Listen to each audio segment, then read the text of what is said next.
ത്തിൻ്റെയും പരിശുദ്ധാത്മാവിൻ്റെയും നാമത്തിൽ ആമേൻ. എൻ്റെ പ്രിയപ്പെട്ടവരെ, ഇന്ന് അനുദിന അനുഗ്രഹ പ്രാർത്ഥനയ്ക്ക് പോകാം. കർത്താവ് ഓരോ ദിവസവും ഈ പ്രാർത്ഥനയിൽ സാക്ഷ്യം പറയുന്നവരുടെ എണ്ണം കൂടിക്കൂടി വരുന്നുണ്ട്. കർത്താവെ, ഈ പ്രാർത്ഥനയിൽ പങ്കെടുക്കുന്ന എല്ലാ മക്കളും ഇതുപോലെ സാക്ഷ്യം പറയാൻ ഇടയാക്കണം പ്രാർത്ഥിക്കുന്നു. എൻ്റെ കർത്താവ്, നിൻ്റെ വിശുദ്ധ പൗരോഹിത്യത്തെ മഹത്വപ്പെടുത്തണമേ. എൻ്റെ കർത്താവ്, സഭയിലുള്ള സാന്നിധ്യം പ്രകടമാക്കണമേ.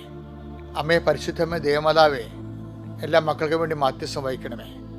എൻ്റെ കർത്താവിൻ്റെ ഉന്നതമായ നാമത്തിൽ, സഭയുടെ അധികാരത്തിൽ, കുരിശിൻ്റെ അടയാളത്തിൽ, ദൈവശക്തിയാൽ ഞാൻ മക്കളെ ഈശോനാമത്തെ ആസ്വദിക്കുന്നു.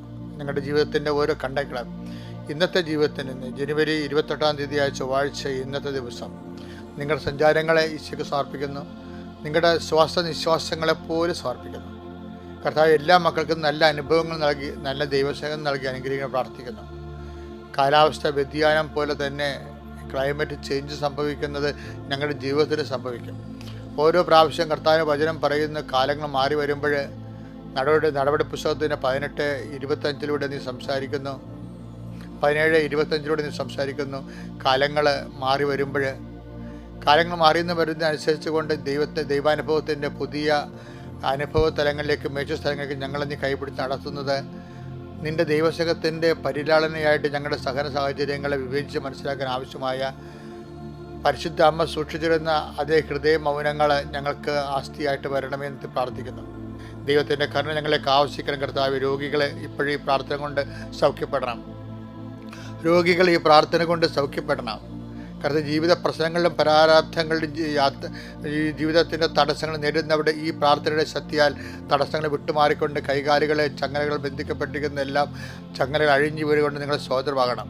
കർത്താവിനെ അറിയുന്ന അനുസരിച്ച് സത്യങ്ങൾ അറിയുകയും സത്യങ്ങളെ സ്വതന്ത്രമാക്കുകയും ചെയ്യുമെന്ന് പറഞ്ഞ വചനത്തിൻ്റെ അകമ്പടിയോടെ പ്രാർത്ഥിക്കുന്ന കർത്താവെ, ഇപ്പോഴും പ്രാർത്ഥിക്കുന്ന മക്കളെ ക്രിസ്തുവിനെ അറിഞ്ഞ് ജീവിതത്തിൻ്റെ പ്രശ്നങ്ങളിൽ നിന്ന് സ്വതന്ത്രരായി കർത്താവെ സുവിശേഷ മുന്നേറ്റം നടത്താൻ അവരുടെ മക്കളെ ആശീർവദികൾ പ്രാർത്ഥിക്കുന്നു. കുടുംബകലഹമുള്ളവരെ, കുടുംബത്തിൽ കേസിലിരിക്കുന്നവരെ, പറമ്പ് വിറ്റുമാറാത്തവരെ, അതുപോലെ തന്നെ സാമ്പത്തിക ബാധ്യതയുള്ളവരെ, കുഞ്ഞുങ്ങളുടെയും കുട്ടികളുടെയും പ്രശ്നങ്ങൾ അനുഭവിക്കുന്നവരെ, ഇങ്ങനെ എല്ലാ തരത്തിലും വേദന അനുഭവിക്കുന്ന കടകമ്പോളങ്ങളിലും വ്യാപാര വ്യവസായങ്ങളിലും ജീവിതയാത്രകളിലും ഏതിനെക്കുറിച്ചാണോ ആരെക്കുറിച്ചാണോ ഭയമുള്ളത്, ആ ഭയങ്ങളെല്ലാം യേശുക്രിസ്തുവിനെ പരിശുദ്ധ അറിയുന്ന പക്ഷേ വിട്ടുമാറട്ടെ എന്ന് കൽപ്പിക്കുന്നു.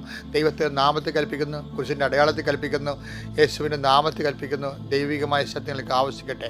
നിങ്ങളുടെ മനസ്സ് ഇപ്പോൾ ശക്തിപ്പെടട്ടെ. നിങ്ങൾ രാത്രി കിടന്നുറങ്ങിയതും ഇന്നലത്തെ ദിവസങ്ങളിലെ ദുഃഖാനുഭവങ്ങളെ അപ്പോൾ ഒരു മൂടൽ മഞ്ഞ് പോലെ നിങ്ങളുടെ ഹൃദയം പൊതിഞ്ഞിട്ടുണ്ടെങ്കിൽ കർത്താവിൻ്റെ ആത്മാവ് കൊടുങ്കാറ്റ് നിങ്ങളിലേക്ക് അടിക്കുകയും മേഘങ്ങൾ തുരത്തപ്പെടുകയും ചെയ്യുന്ന, നിങ്ങൾ സ്വതന്ത്രമാകുകയും ചെയ്യുന്ന ആത്മാവിൻ്റെ സ്വാതന്ത്ര്യം അനുഭവിക്കുവാനും കൃപയുടെ ശക്തി നിങ്ങൾ അനുഭവിക്കാൻ ഇടയാക്കണമേ.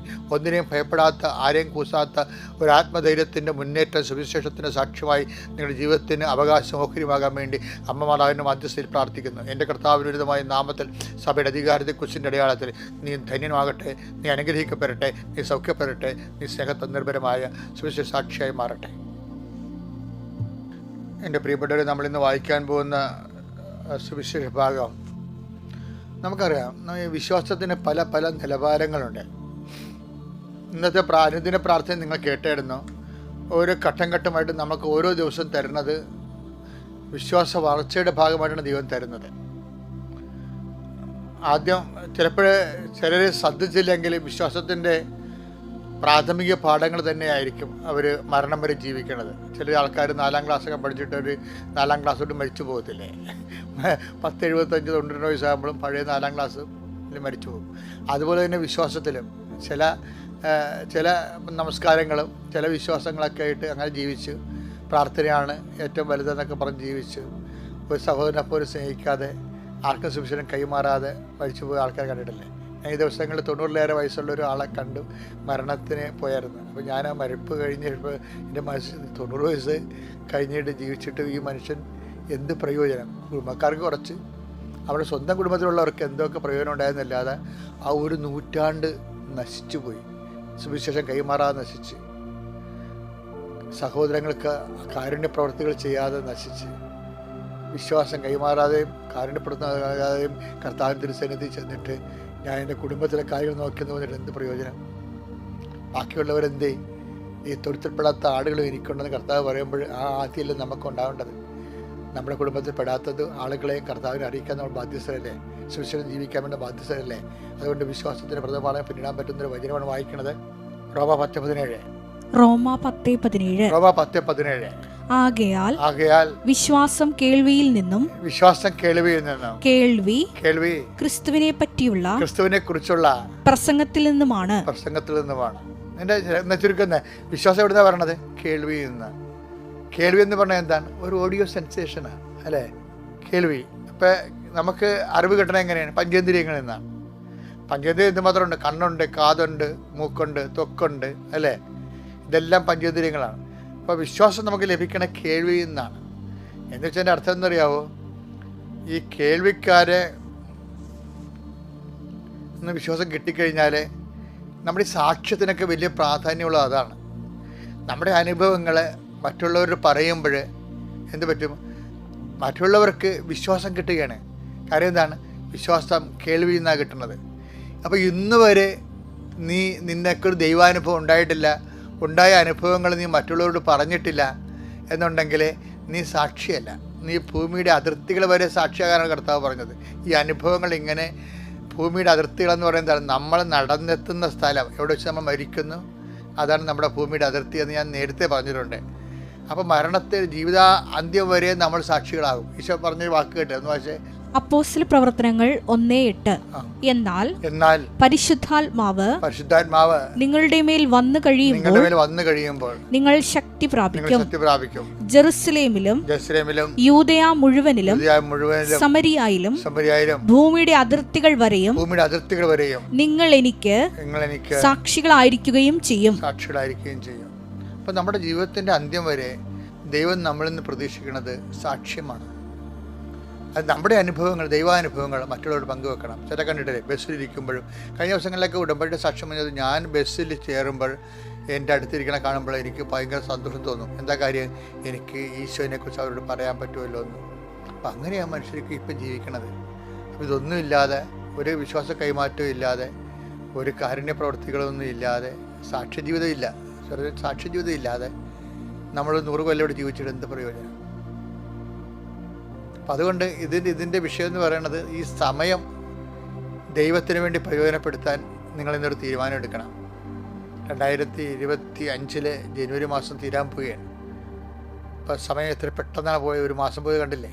അപ്പം സമയം നമ്മുടെ മുമ്പിലുള്ളത് സാക്ഷ്യജീവിതത്തിനായി ഉപയോഗിക്കാൻ നമുക്ക് കഴിഞ്ഞാൽ പിന്നീട് നമുക്കറിയാമല്ലോ, സാക്ഷ്യജീവിതത്തിന് വേറെയും അർത്ഥങ്ങളുണ്ട്. കാര്യം നമ്മളെ പ്രതി ഒരു നമ്മൾ തന്നെ പ്രാർത്ഥിച്ചിട്ട് ഒരു രോഗസൗഖ്യം നടത്തുകയോ ഒരു ദൈവാനുഭവം ഉണ്ടാകുകയോ ചെയ്യുന്നതിനേക്കാൾ വലുതാണ് സുവിശേഷ കൈമാറ്റം എന്ന് കർത്താവ് പറയുന്നുണ്ട്.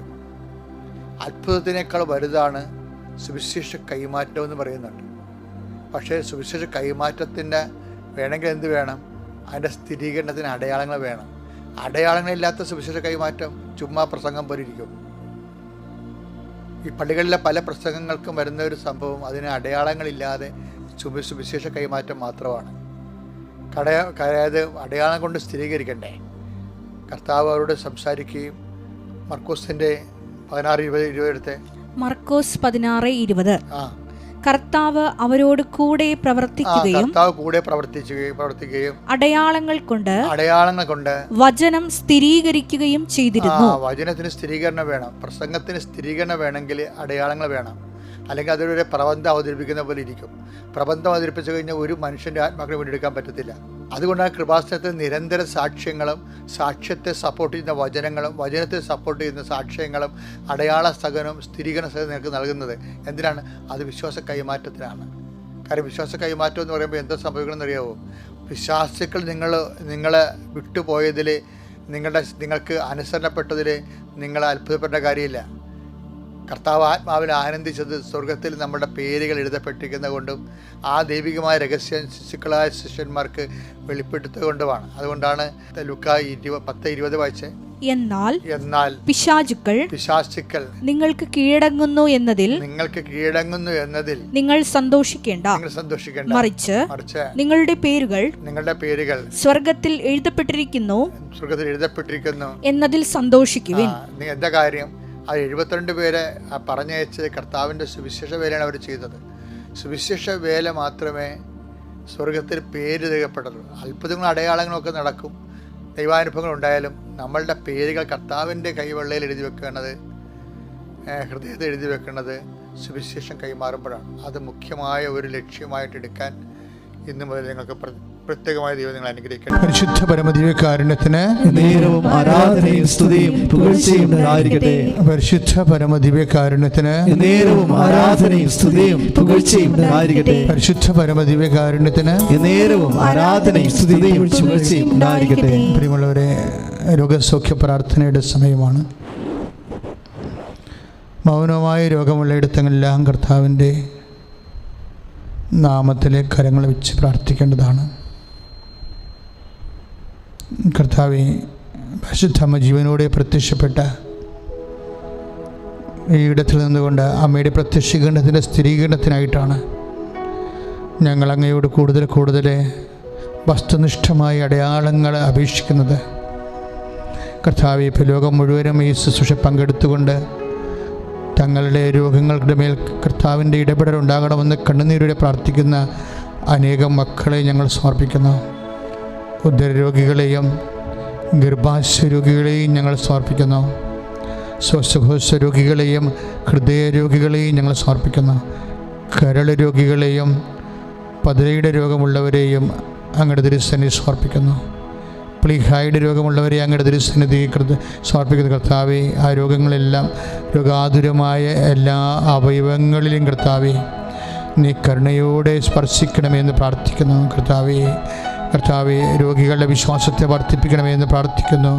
കർത്താവെ, അടിപ്പിണർ പോലെ കർത്താവെ, വൈദ്യുതാഘാതം പോലെ ദൈവികമായ ശക്തി കർത്താവെ അവിടെ രോഗാതുരമായ സ്ഥലങ്ങളിലെല്ലാം കർത്താവെ സ്പർശിക്കണമേ എന്ന് പ്രാർത്ഥിക്കുന്നു. കർത്താവ് 35 വർഷം അർപ്പിച്ച കൃപാനയുടെ ശക്തിയാൽ കൃപാസനം അൾത്താരയിൽ ജീവനോടെ പ്രത്യക്ഷപ്പെട്ട പരിശുദ്ധ അമ്മയുടെ മധ്യസ്ഥ കർത്താവ് ഉള്ളം കാലം മുതൽ ഉച്ചവരെ കർത്താവ് വ്യത്യസ്തങ്ങളായ രോഗങ്ങൾ, അസ്ഥി രോഗങ്ങൾ, അതുപോലെ പേശി രോഗങ്ങൾ, അതുപോലെ വാതരോഗങ്ങൾ, അതുപോലെ ഞരമ്പ് രോഗങ്ങൾ കർത്താവെ, വ്യത്യസ്തമായ വെയിൻസിന് വിഷമം അനുഭവിക്കുന്നവർ, അത് ദ്രവിച്ച് പോയിക്കൊണ്ടിരിക്കുന്നവർ, വിട്ടുപോയവർ കർത്താവെ, അതിനുപോലെ സ്ട്രോക്ക് അനുഭവിക്കുന്നവർ കർത്താവ്, അത്ഭുതകരമായ തലച്ചോറിലെ വിട്ടുപോയ ഞരമ്പുകളെ കർത്താവെ അങ്ങ് യോജിപ്പിക്കണമേ എന്ന് പ്രാർത്ഥിക്കുന്ന കർത്താവെ, വല്ലാതെ പ്രാകൃത കോലമായ വ്യത്യസ്തങ്ങളായ രോഗങ്ങളാൽ പ്രാകൃത കോലം തിരിച്ചറിയാൻ പാടില്ലാത്ത അവസ്ഥയായിപ്പോയവരെ വിശുദ്ധമായ രക്തത്താൽ ഇപ്പോൾ കഴുകണമേ എന്ന് പ്രാർത്ഥിക്കുന്നു. നടുവെല്ലുകളെ സ്പർശിച്ച് പ്രാർത്ഥിക്കുന്നു. ക്യാൻസർ രോഗികളെ സമർപ്പിച്ച് പ്രാർത്ഥിക്കുന്നു. കർത്താവെ, കശേരികൾ അകന്നു പോയവർ, പൊടിഞ്ഞു പോയവർ കർത്താവെ, ഡിസ്ലൊക്കേറ്റ് ആയവർ കർത്താവെ സമർപ്പിച്ച് പ്രാർത്ഥിക്കുന്നു. അരിശസ് രോഗികളെ സമർപ്പിച്ച് പ്രാർത്ഥിക്കുന്നു. ആൾസർ രോഗികളെ സമർപ്പിച്ച് പ്രാർത്ഥിക്കുന്നു. PCOD രോഗികളെ, പിസ്റ്റുല രോഗികളെ കർത്താവെ, ശരീരത്തിലെ വ്യത്യസ്തങ്ങളായ ഇടങ്ങളിൽ മുഴകളുള്ളവരെ, സിസ്റ്റുകളുള്ളവരെ കർത്താവെ സമർപ്പിച്ച് പ്രാർത്ഥിക്കുന്നു. തൈറോയിഡ് രോഗികൾ, ടോൺസൈറ്റ് രോഗികൾ, ശ്വാസകോശ രോഗികളെ, തൊണ്ട രോഗികൾ, സംസാരിക്കാൻ പറ്റാത്തവരെ, സംസാരിക്കാൻ സ്വരം കിട്ടാത്തവരെ കർത്താവെ സമർപ്പിച്ച് പ്രാർത്ഥിക്കുന്നു. നാവിന് രുചി നഷ്ടപ്പെട്ടവരെ, നാവിന് ക്യാൻസർ ഉള്ളവരെ, തൊണ്ടയിൽ പഴുക്കുന്നവരെ കർത്താവെ അങ്ങയുടെ തിരുസന്നിധി സമർപ്പിച്ച് പ്രാർത്ഥിക്കുന്നു.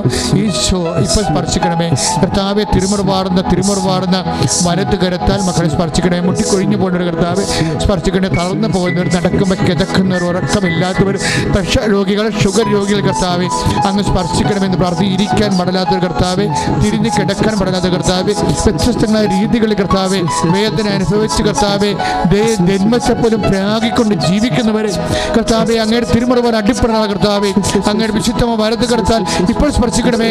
എന്റെ കർത്താവിന്റെ ഉന്നതമായ നാമത്തിൽ സഭയുടെ അധികാരത്തെ കുറിച്ചിന്റെ അടയാളത്തിൽ ദൈവശക്തിയാൽ മാർഗരോഗങ്ങളെ യേശു നാമത്തിലെ സൗഖ്യമാകട്ടെ.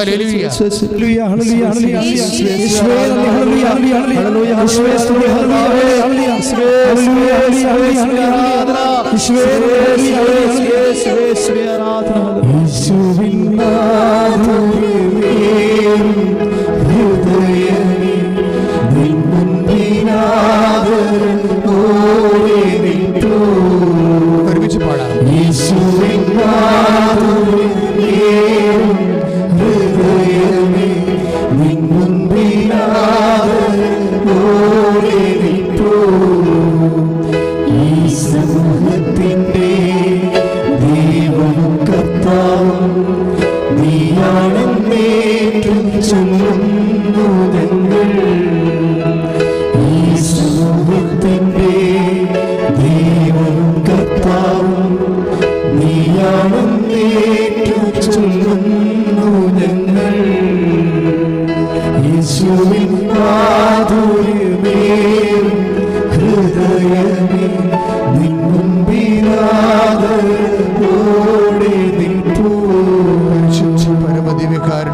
എന്നേരവും ആരാധനയും സ്തുതിയും പുകഴ്ചയും ഉണ്ടായിരിക്കട്ടെ. എൻ്റെ പ്രിയപ്പെട്ടവരെ, കൃപാസനത്തിലേക്ക് വന്നുകൊണ്ടിരിക്കുന്ന ഓരോ ഫോൺ കോളുകൾ കേൾക്കുമ്പോഴും ഞങ്ങൾക്ക് വലിയ സങ്കടമാണ്. ഞങ്ങളെല്ലാ ദിവസവും വരുന്ന ഫോൺ കോളുകളെ വൈകുന്നേരം ആകുമ്പോൾ അത് മുഴുവനും ഫോൺ വരുന്ന സമയത്ത് തന്നെ എഴുതിയിട്ട് വൈകുന്നേരം ആകുമ്പോൾ ഞങ്ങൾ പ്രത്യേകം അതിന് ജപമാല ചൊല്ലി ആരാധന നടത്തി അന്നേപ്പം എന്ന് പറഞ്ഞ വലിയ ശുശ്രൂഷ കൃപാസനത്തിലെ വൈകുന്നേരങ്ങളിൽ നടന്നുകൊണ്ടിരിക്കുകയാണ്. പക്ഷെ അവിടെ വരുന്ന എല്ലാ അപേക്ഷകളും കേൾക്കുമ്പോൾ ഞങ്ങളുടെ ഉള്ളുരുകിപ്പോകും.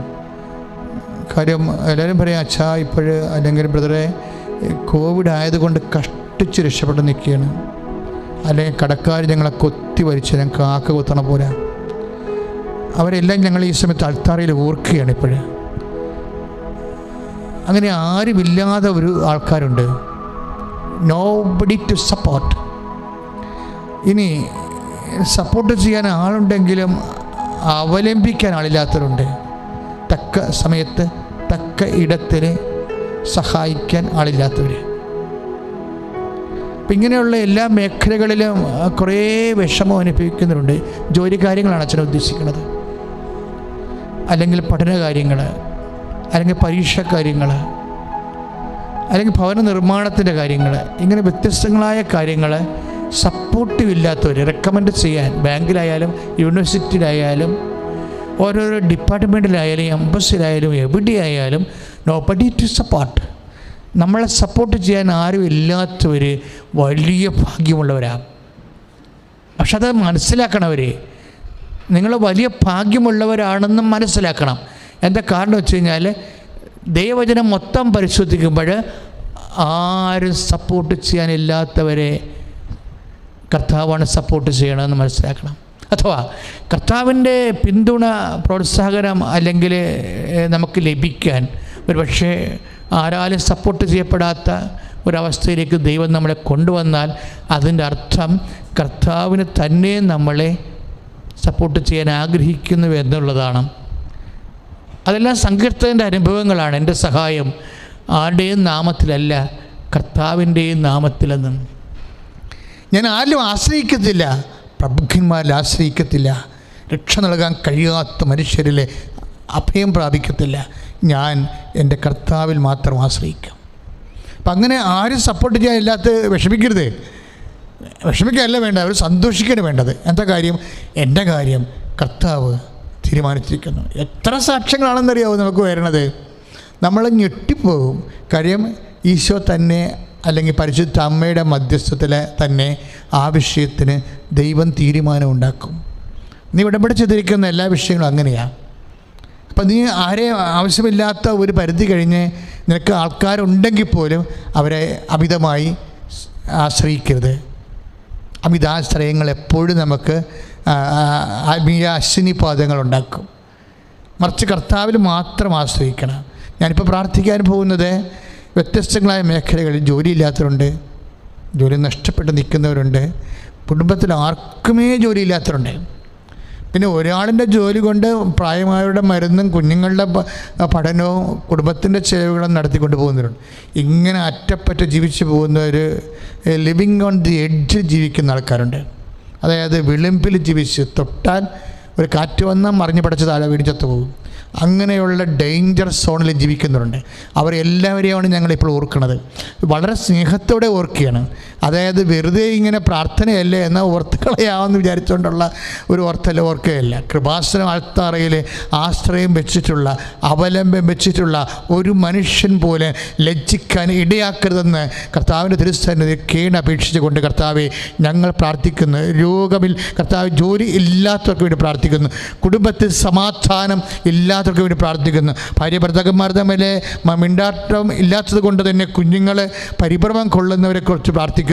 ഓരോരുത്തർ അവരവരുടെ വഴികളിൽ പോയി തന്താങ്ങളുടെ വഴികളിലേക്ക് ചിതറിപ്പോകുന്ന കുടുംബങ്ങളെ ഓർത്തുകൊണ്ട് പ്രാർത്ഥിക്കുന്നു. കർത്താവെ, ഇപ്പോഴേ ജോലി അന്വേഷിച്ചുകൊണ്ടിരിക്കുന്നവർ, ഇൻ്റർവ്യൂ നടത്തിക്കൊണ്ടിരിക്കുന്നവർ, നടക്കാൻ പോകുന്നവർ, ടെസ്റ്റ് എഴുതിയവർ, ഫലം പ്രതീക്ഷിക്കുന്നവർ, പരീക്ഷ എഴുതിയവർ, എഴുതാൻ പോകുന്നവർ, അതിൻ്റെ ഫലം പ്രതീക്ഷിക്കുന്നവർ, കർത്താവെ എല്ലാ മേഖലകളിലും കർത്താവ് ഇപ്പോൾ സ്പർശിക്കണമേ. കർത്താവിൻ്റെ ശക്തിയിലേക്ക് ആവസിക്കട്ടെ. എൻ്റെ കർത്താവിൻ്റെ ഉന്നതമായ ഉന്നതമായ നാമത്തിൽ സഭയുടെ അധികാരത്തിൽ കുരിശിന്റെ അടയാളത്തിൽ ദൈവത്തിന്റെ ശക്തിയാൽ ഈ നിമിഷം മക്കളെ അനുഗ്രഹിക്കട്ടെ.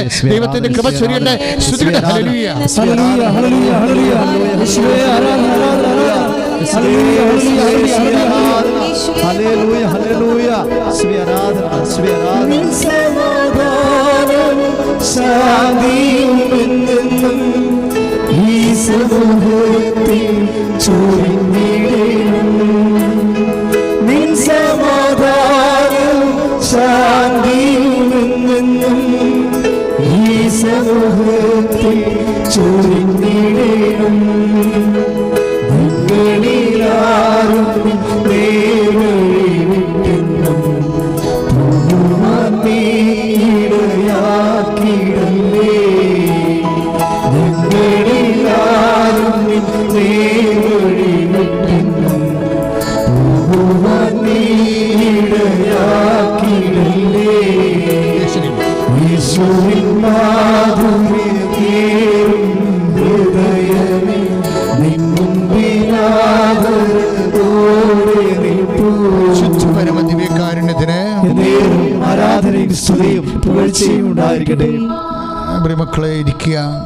വളരെ ശാന്തമായിട്ട് കർത്താവിൻ്റെ ദിവ്യകുർബാനയിൽ നിന്നുള്ള വലിയ ശക്തി നിങ്ങളിലേക്ക് കടന്നു വരുന്നുവെന്നുള്ള ജാഗ്രത വേണം. അല്ലാതെ ഫോണും വെച്ചെടുത്ത് കണ്ടുവച്ചും പിന്നീട് അവർ വീട്ടിൽ ഓരോരുത്തർ കയറി വരും, അവരോട് സംസാരിക്കും, ഇവരോട് സംസാരിക്കും, പിന്നെ ഫോണിട്ട് നോക്കും. അങ്ങനെ ദൈവത്തെ ആക്ഷേപിക്കുന്ന പരിപാടി, ആരാധനയെ ആക്ഷേപിക്കുന്ന പരിപാടി ചെയ്യരുത്. കൃത്യമായിട്ട് ഈ ആരാധനയിലൂടെ കർത്താവ് എന്നെ ഇവിടെ കൊണ്ടുവന്നതാണ്. നിനക്ക് വിശ്വാസം കുറവാണെങ്കിലും ഇത് കൂടണ ഒരു സമയമാണ്. കർത്താവ് നിന്നെ സന്ധിക്കാൻ പോകുന്ന സമയമാണ്. നിൻ്റെ കണ്ണിനെ കർത്താവിന് സമർപ്പിക്കുക, നിൻ്റെ കാതുകളെ കർത്താവിന് സമർപ്പിക്കുക. കർത്താവെ, ഇപ്പോൾ ഈ നിമിഷം കർത്താവെ വചനങ്ങളാൽ ഞങ്ങളെല്ലാവരെയും അഭിഷേകം ചെയ്യണമെന്ന് പ്രാർത്ഥിക്കുന്നു. വചനത്തോട് ജനങ്ങൾക്ക് കൊതി തോന്നണമേ കർത്താവെ. വചനത്തോട് ജനങ്ങളോട് സംസാരിക്കണമേ കർത്താവെ. വിശ്വാസം കുറഞ്ഞു പോയവരെ കർത്താവ് അവരെല്ലാം കർത്താവെ അങ്ങ് ഇപ്പോൾ സ്പർശിക്കണമേ. പ്രാർത്ഥന എഴിവില്ലാത്തവർ കർത്താവെ അവരെ ഇപ്പോൾ സ്പർശിക്കണ പ്രാർത്ഥന എൻ്റെ കർത്താവിൻ്റെ ഉന്നതമായ നാമത്തിൽ സഭയുടെ അധികാരത്തിൽ കുരിശിന്റെ അടയാളത്തിൽ ദൈവശക്തിയായി ഞമ്മക്കളെ ആശീർവദിക്കുന്ന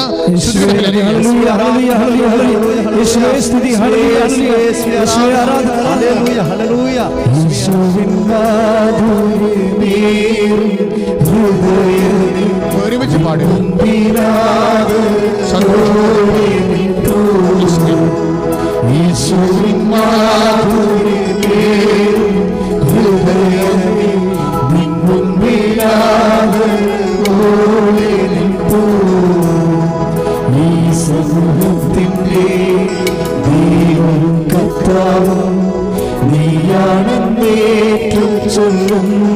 കുടുംബത്തിന്റെ ദൈവവും കർത്താവും കുടുംബത്തിന്റെ ഈ കുടുംബത്തിന്റെ ദൈവവും കർത്താവും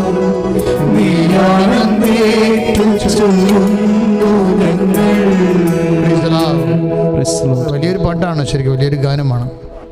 അതായത് നമ്മൾ ആരാധന കൂടുമ്പോൾ എൻ്റെ കർത്താവേ, എൻ്റെ ദൈവമേ എന്ന് കർത്താവിനെ കണ്ട് ആരാധിച്ചവൻ്റെ പുനരുത്ഥാന സാക്ഷ്യ തിരുനാളായിരുന്നു. തോമസ് അപ്പോസ്തലൻ്റെ രക്തസാക്ഷ്യത്തിലൂടെ നമ്മൾ ദുഃഖാന തിരുനാളിനെ ആഘോഷിച്ചത്. അത് കേൾക്കുമ്പോൾ ഈ കുടുംബത്തിൻ്റെ ദൈവവും കർത്താവും, അത് നിങ്ങൾ പരിശുദ്ധാത്മാവിലാണത് പറയണമെങ്കിൽ തല കറങ്ങിപ്പോകും. അത്രയ്ക്ക് വലിയൊരു പ്രഖ്യാപനമാണത്. ആദിമസഭയുടെ ഫീലിംഗാണ്. The feeling of the primitive church. ആദിമസഭയുടെ ഫീലിംഗാണ്. എന്താണ്? യേശു ആരാണെന്ന്. കാലങ്ങളിലൂടെ പല കൊതറന്മാരും പലതും യേശുവിനെക്കുറിച്ച് പറഞ്ഞിട്ടുണ്ടെങ്കിലും ബേസിക് ജീസസ് ഹുയിസ് ആരാണ്? അവൻ ദൈവമാണ്. പിന്നെ ആരാണവൻ? അവൻ കർത്താവാണ്. ഒരേ സമയം തന്നെ എൻ്റെ ദൈവത്തെ ഒന്ന് ചിന്തിച്ച് നോക്കിയേ. നിൻ്റെ ദൈവവും നിൻ്റെ കർത്താവും അതാണ് നമ്മൾ ഈ 16-ാം അധ്യായമില്ലേ 31-ാമത്തെ വാക്യത്തിലേക്ക് ശ്രുതികടെ ഹല്ലേലൂയ. നടപടി പുസ്തകത്തിന്റെ 16:31 ആരാധന. കർത്താവേ, അങ്ങ് ഞങ്ങളുടെ ദൈവനാഥനുമാണെന്ന് ഞങ്ങൾ വിശ്വസിക്കുന്നു. ഞങ്ങളുടെ കുടുംബത്തിന്റെ നാഥനാണെന്ന്, ഞങ്ങളുടെ ജീവിതത്തിന്റെ കർത്താവാണ് പൂർണ്ണമായും വിശ്വസിക്കുന്നു. വചനത്തിന്റെ അഭിഷേകം നൽകണമേ, ഞങ്ങളിലേക്ക് ഇറങ്ങി വരണമേ. ആരാധന. തോമസ് വിളിച്ചതുപോലെ കർത്താവേ, എന്റെ ദൈവമേ, ഞങ്ങളിലേക്ക് ഇറങ്ങി വരണമേ. കർത്താവ് ചൊല്ലുന്നു ഞങ്ങൾ, ഈ കുടുംബത്തിന്റെ ദൈവം കർത്താവും നീയാണെന്നേറ്റു ചൊല്ലുന്നു ഞങ്ങൾ. ആ തടവറയിലെ അത്ഭുതമില്ലേ, തടവറയിലെ അത്ഭുതം, തടവറയിലെ പൗലോസും ശീലാസും ചങ്ങലകൊട്ടി പാടുന്ന ഒരു രാത്രിയില്ലേ, ഈ തടവറയിലാണല്ലോ നമ്മളിപ്പോഴെല്ലാവരും തന്നെ. അതിൽ നിന്ന് രക്ഷപ്പെടാനുള്ളൊരു മാർഗം എന്താ? അത് തോമസ് അപ്പോസ്തലൻ്റെ ദൈവത്തെക്കുറിച്ചുള്ള വിശ്വാസ പ്രഖ്യാപനമാണ്. തടവറയിലുള്ളവരെല്ലാവരും, കർത്താവ് പറഞ്ഞിട്ടുണ്ട്, തടവറയിലുള്ളവരെല്ലാവരും അവൻ്റെ സ്വരം കേൾക്കുമെന്ന്. തടവറയിലുള്ളവരെല്ലാവരും അവൻ്റെ സ്വരം കേൾക്കും. ആരുടെ സ്വരമാണ് കേൾക്കുന്നത്? ദൈവത്തിൻ്റെ സ്വരം, കർത്താവിൻ്റെ സ്വരം. നിങ്ങൾ ഏതെങ്കിലും തടവറയിലാണോ? ഇപ്പോഴേ കള്ളത്തരത്തിൽ പോസ്കോ കേസിൽ എന്തുമാത്രം ആൾക്കാരാണ് ഓരോരുത്തരെ പറ്റി. അമ്മായിയപ്പന്മാരെപ്പോലും മരുമക്കൾ പോസ്കോ കേസിൽ ഉൾപ്പെടുന്നതെന്ന് പറയുമ്പോൾ ആ മരുമക്കളുടെയൊക്കെ മാനസികാവസ്ഥ എന്തായിരിക്കും? ആ പാവപ്പെട്ട മനുഷ്യൻ ചെയ്യാത്ത തെറ്റാണ്. അപ്പോൾ അകപ്പെടുത്താൻ തീരുമാനിക്കുമ്പോൾ തിന്മയുടെ ശക്തികൾ, നമ്മൾ പറയും പിശാചുക്കളില്ല എന്നൊക്കെ ചില ആൾക്കാർ സ്റ്റൈലടിക്കും. പിശാചുക്കളല്ലേ ഉള്ളൂ, ഇതൊക്കെ പിന്നെ പിശാചുക്കളല്ലേ? അത് ഒരു മനുഷ്യനെ തകർക്കണമെന്ന് കരുതിക്കൊണ്ട് അവൻ്റെ ജീവിതം വരുമാനം മുട്ടിക്കുക, അല്ലെങ്കിൽ അവനെ ആക്ഷേപിക്കുക, സമൂഹത്തിൽ അപമാനിക്കുക, അവൻ്റെ ഭാവി തകർക്കുക, അങ്ങനെ ചെറുതും വലുതുമായ എല്ലാ തിന്മകളും. ഇപ്പോൾ കിങ് കോബ്ര രാജവെമ്പാല കടിച്ചു. കഴിഞ്ഞ ദിവസങ്ങളിൽ നമ്മുടെ തിരുവനന്തപുരത്തെ കാഴ്ച ബംഗ്ലാവിലെ ഒരു കീപ്പർ വാച്ച്മാൻ മരിച്ചു. ഇപ്പം പറയണത് എന്താ? 4 പേരാണ് ഇന്ത്യയിൽ ആകപ്പാടെ മരിച്ചിരിക്കണമെന്ന് ഈ പാമ്പ് കടിച്ചിട്ട്. കടിച്ചവർ പിന്നെ രക്ഷപ്പെടുത്തില്ല. ചില ഡോക്ടർമാരൊക്കെ എഴുതിയിട്ടുണ്ട്, കുതിരയുടെ വിഷം എടുത്തിട്ടാണ്, കുതിരയുടെ ഈ നിന്നെടുക്കുന്ന എൻസൈം കൊണ്ടാണ് ഇതിനെ സുഖപ്പെടുത്തുന്നത്. തായ്ലൻഡിലെ മരുന്നുള്ളതെന്നൊക്കെ പറയും. തായ്ലൻഡിലെങ്കിലും മരുന്നുണ്ടല്ല. ചില പെണ്ണുങ്ങളും ചില ആണുങ്ങളും കടിച്ചാൽ ഈ ലോകത്ത് മരുന്ന് കിട്ടത്തില്ല. ഇതിന് ഈ രാജവെമ്പാല കടിച്ചാൽ തായ്ലൻഡിൽ മരുന്നുണ്ടെന്നാണ് ഇത് പാമ്പ് പിടുത്തക്കാരൊക്കെ പറയണത്. പക്ഷെ ചിലർ മനുഷ്യർ കടിച്ചിട്ടേ ഈ ലോകത്ത് ഒരിടത്തും മരുന്നില്ല. കാര്യം എന്ത് മരുന്ന്? പോസ്കോ കേസ് ഒരു അമ്മായിയപ്പൻ മരുമകൾ പെടുത്തിയിരിക്കുകയാണ്. ഈ മരുമകൾ ഒരു രാജവെമ്പാലയാണ്.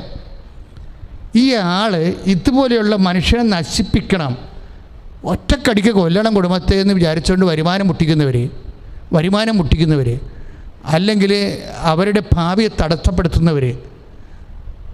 ഇതിലെ കൂടി റോഡ് പോയാൽ അവന്മാർ ഫാക്ടറി തുടങ്ങും, അതുകൊണ്ട് റോഡ് ബ്ലോക്ക് ചെയ്യും, സ്ഥലം കൊടുക്കത്തില്ല, മനഃപൂർവ്വം കൊടുക്കത്തില്ല. ആകപ്പാട് 3 അടി സ്ഥലമാണ് ആ റോഡിൻ്റെ അകത്ത് ഇവിടെ കസ്റ്റഡിയിലുള്ളത്, 3 അടിയേ ഉള്ളൂ. അതൊക്കെ തടഞ്ഞു വെച്ചിക്കും. ഇതിനേക്കാൾ നല്ല രാജവെമ്പാലയാണ്. എന്ന് വെച്ച് കഴിഞ്ഞാൽ നമ്മൾ ദൈവത്തെ ഇപ്പോഴെന്നാ സംഭവിക്കണമെന്നറിയാവോ? നമ്മളുടെ ദൈവത്തിന് വിശ്വാസമുണ്ട്. എന്തിനാണ് വിശ്വാസം? നമ്മളുടെ കാര്യങ്ങൾ നടന്നു കിട്ടാൻ വേണ്ടിയുള്ള ഒരു ഉപാധിയായിട്ട് മാത്രം ദൈവത്തെ വെക്കുന്നു. ദൈവത്തിൻ്റെ വചനങ്ങളോട് അത് കഠിനമാണ്. അതാണ് സംഭവം. നമ്മളുടെ കാര്യങ്ങൾ നടന്നു കിട്ടാനുള്ള ഉപാധിയായിട്ട് ദൈവത്തിനെ വെക്കുന്നു. ദൈവത്തിൻ്റെ പ്രാർത്ഥനയെല്ലാം കൂടുന്നു. പക്ഷേ നമ്മുടെ ജീവിതത്തിൽ ദൈവത്തിൻ്റെ വചനം വിശ്വസിക്കാൻ അത് കഠിനമാണ്. ഒരു പക്ഷേ എക്കാലങ്ങളെക്കാളും ഇപ്പോൾ നമ്മൾ പറഞ്ഞു വന്നത് തടവറയുടെ അത്ഭുതത്തെക്കുറിച്ചാണ്. ഞാൻ വചനം എടുത്തതിന് ശേഷം നമുക്ക് അങ്ങോട്ട് തിരിച്ചു വരാൻ പറ്റുമെന്ന് പരിശുദ്ധാത്മാവിന് ഞാൻ പ്രത്യാശിക്കുകയാണ്. നമ്മുടെ പുസ്തകം 16:30 അവരെ പുറത്തേക്ക് കൊണ്ടുവന്ന് അവൻ ചോദിച്ചു, പാറാവുകാരൻ ചോദിക്കുക, യജമാനനെ രക്ഷ പ്രാപിക്കാൻ ഞാൻ എന്ത് ചെയ്യണം? രക്ഷപ്പെടാനേ ഏത് മേഖലയിൽ നിന്നാണെങ്കിലും, ഇപ്പം കടത്തിൽ നിന്നാണെങ്കിലും രോഗത്തിൽ നിന്നാണെങ്കിലും ആത്മീയ തകർച്ചയിൽ നിന്നാണെങ്കിലും ഇതുപോലെ രാജവെമ്പാലയുടെ സുഖം ചില പറയും എന്നാണെന്നറിയാൻ പാടില്ല, എൻ്റെ സ്വഭാവം ഇങ്ങനെ ആയിപ്പോയെന്ന് പറയും.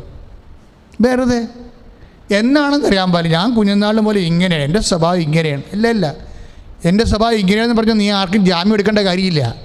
നീ കർത്താവിനെ സ്വീകരിച്ചു കഴിഞ്ഞാൽ തീർച്ചയായിട്ടും കർത്താവിനെ സ്വീകരിച്ച് കഴിയുമ്പോൾ കർത്താവ് എന്താ പറഞ്ഞത്? നിൻ്റെ സ്വഭാവം ചിലപ്പോൾ എങ്ങനെയെങ്കിലും ആയിരിക്കും, ചിലപ്പോൾ തന്തപ്പയുടെ സ്വഭാവമായിരിക്കും, ചിലപ്പോൾ തള്ളയുടെ സ്വഭാവമായിരിക്കും. ഇതൊന്നും ദൈവത്തെ അറിയേണ്ട കാര്യമില്ല. കർത്താവ് എന്താ പറഞ്ഞിരിക്കണത്? എന്നിൽ നിന്ന് പഠിക്കാൻ പറഞ്ഞിരിക്കുകയാണ്. We must study from Jesus. Whatever be our character doesn't make anything. അതിൽ കഥയില്ല. കർത്താവ് പറഞ്ഞു എന്നെ നിന്ന് പഠിക്കുവിൻ, എൻ്റെ അടുത്ത് വരുവിൻ. ഇപ്പോൾ നമ്മൾ അധ്വാനിക്കുന്നവനെ ഭാരം വഹിക്കുന്നവനെ വചനമാണല്ലോ അല്ലേ? എൻ്റെ അടുത്ത് വരുവിൻ. ഇപ്പം നമ്മൾ 11:28 അത് വായിക്കുന്നുണ്ട്. മത്തായി ശ്ലീഹായുടെ സുവിശേഷം. അധ്വാനിക്കുന്നവനെ ഭാരം വഹിക്കുന്നവനെ നിങ്ങളെല്ലാവരും എൻ്റെ അടുത്ത് വരുവിൻ. അപ്പോൾ നമ്മൾ ചോദിക്കും, അധ്വാനിക്കുന്നവൻ മാത്രം വന്നാൽ മതിയോ? ഭാരം വഹിക്കുന്നവൻ മാത്രം വന്നാൽ മതിയോ?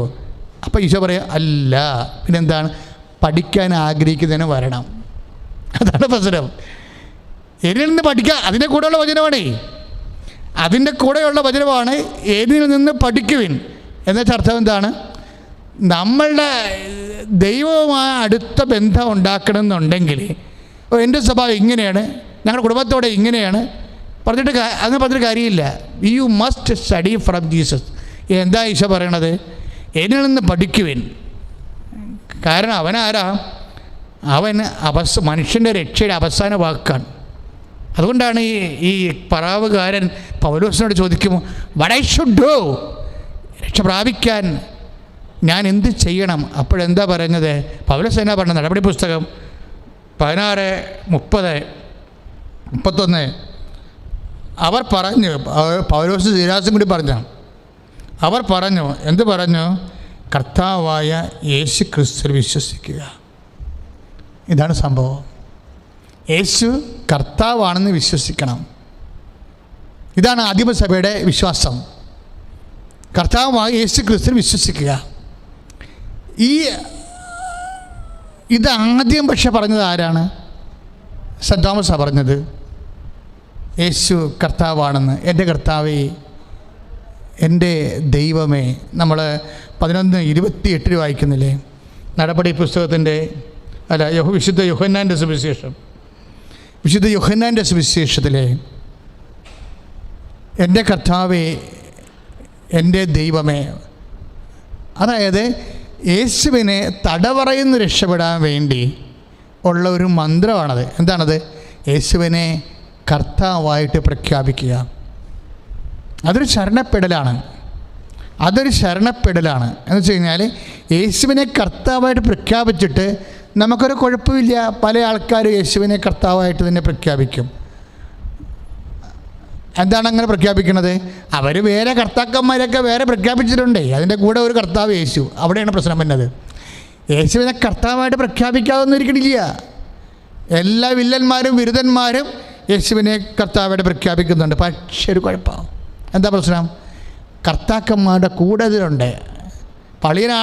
സ്വന്തം അളിയനാണ് മകനെ കാനഡയെ കൊണ്ടുപോകാമെന്ന് പറഞ്ഞിട്ടുണ്ടെങ്കിൽ ഞായറാഴ്ച അളിയൻ വരുമ്പോൾ കുർബാനയ്ക്ക് പോകാതെ ഓൺലൈനാണേ കുർബാന, അതൊന്ന് ഓൺ ചെയ്ത് വെക്കാൻ മതി. അത് ഓൺ ചെയ്ത് പോലും വെക്കാതെ അളിയനെ സൽക്കരിക്കാൻ വേണ്ടി വാട്ടിച്ചടിക്കാൻ വേണ്ടി രണ്ടും കൂടി കുപ്പിയും ഗ്ലാസും കൊണ്ടിരിക്കുമ്പോൾ അളിയൻ അവിടെ കർത്താവാകും.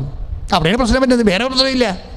ഞായറാഴ്ച കുർബാനയാണ് ഓൺലൈനിൽ. വീട്ടിൽ കുർബാന ഉള്ള ഒരു കാലമാണിത്. വീട്ടിൽ കുർബാനയുള്ളൊരു കാലമാണ്. ഇതിനേക്കാളും നശിച്ചൊരു കാലം വരാനില്ല. കാര്യം കുർബാന വന്ന് സ്വന്തം വീട്ടിലായി കഴിയുമ്പോഴേ അതൊരു വിധിയാണ്. എന്താണ്? കർത്താവ് വീട്ടിൽ വന്നിട്ടോ നമ്മൾക്ക് വേറെയാണ് പ്രാധാന്യമെങ്കിൽ അതാണ് കർത്താവ് നമ്മുടെ. മനസ്സിലായില്ലേ? ഇപ്പം കുഞ്ഞുങ്ങളെ എഴുന്നേൽപ്പിച്ച് കുഞ്ഞുങ്ങളെ കളിപ്പിക്കുന്നുണ്ട് ഞായറാഴ്ച രാവിലെ എഴുന്നേറ്റ്. അപ്പം കുഞ്ഞായി അവിടെ കർത്താവ്. അതാണ് പ്രശ്നം. കുർബാനയുടെ സമയമാണ്. അപ്പോൾ നിങ്ങൾ പറയും അത് ഏതെങ്കിലും കുർബാന, ഹിന്ദുമതം കുർബാന ഓൺലൈനിൽ താത്വികമായിട്ടൊക്കെ സംസാരിക്കും. പക്ഷേ കുർബാന കൂടത്തില്ലെന്ന് നോക്കാൻ സത്യം നിങ്ങൾക്കും ദൈവത്തിനും അറിയാം. ചുമ്മാ ആളെ പറ്റിക്കാൻ വേണ്ടി, മനുഷ്യരുടെ കണ്ണിൽ പൊടിയിടാൻ വേണ്ടി കുറേ ഡയലോഗ് അച്ഛനതാണ്, ഒരു കഥയുമില്ല. നിങ്ങൾ ആ ഞായറാഴ്ച കൊച്ചിനെ കളിപ്പിച്ചുകൊണ്ടിരിക്കുകയാണെങ്കിൽ കൊച്ചാണ് അവിടെ കർത്താവായിട്ട് വരുന്നത്. കർത്താക്കന്മാരെ തിരിച്ചറിയണം. യേശു കർത്താവാണെന്ന് പറഞ്ഞൊരു കാര്യമില്ല. നിങ്ങൾ എന്തിന് പ്രാധാന്യം കൊടുക്കുന്നു അതാണ് നിങ്ങളുടെ കർത്താവ്. നിങ്ങൾ എന്തിന് പ്രാധാന്യം കൊടുക്കുന്നു, യേശു അല്ലാതെ വേറെ എന്തിന് പ്രാധാന്യം കൊടുത്താലും അത് കർത്താവായി മാറും. അങ്ങനെ പല കർത്താക്കന്മാരുണ്ടെങ്കിൽ യേശു അപ്പം തന്നെ പിൻവലിയും.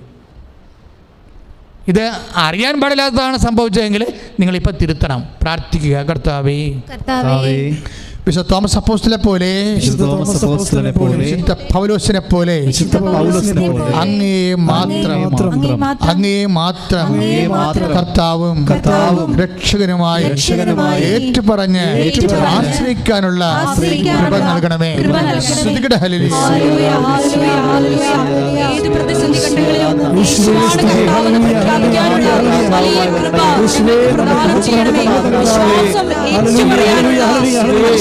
അഭിഷേകം ഞങ്ങൾക്ക് പ്രദാനം ചെയ്യണമേ.